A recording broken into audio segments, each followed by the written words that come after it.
some customers will be confused about the difference between the T-bar mold type 4040 and common gantry mold type. Similar models like 3040 and 6040. So here I would like to introduce the features of this kind of T-bar mold type machine.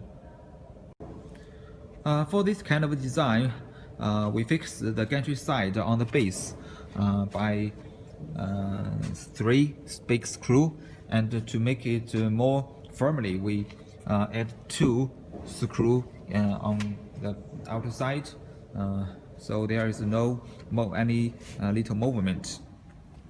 And then you can see when one step motor starts to run, the both screw will rotate with the motor, and then you can see the T-bar will move back and front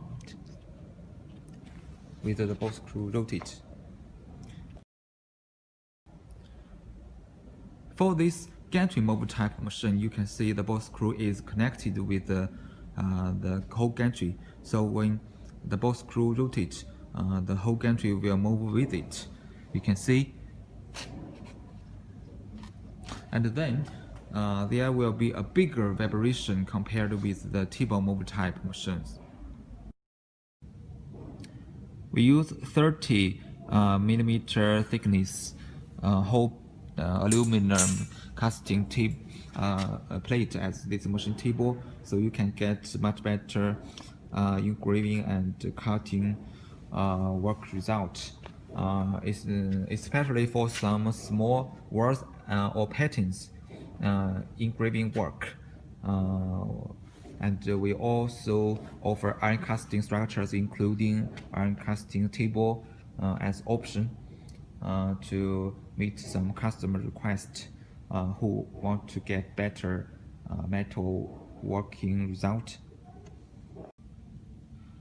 On this model machine, we use 16 millimeter diameter and 5 millimeter thread both screw from Taiwan TBI. It's a C7 precision standard, and we use a rigid coupling to connect the both screw and the step motors. And on the other end, we use 2 bearings in the this kind of block. It's a flank, and to avoid interplay, we install in this hole we install a nut and with a fastening screw in it, and it works very well. So on X and Y and Z axis, you can see. And on the blocks, we install the oil nozzle to oil the block like this.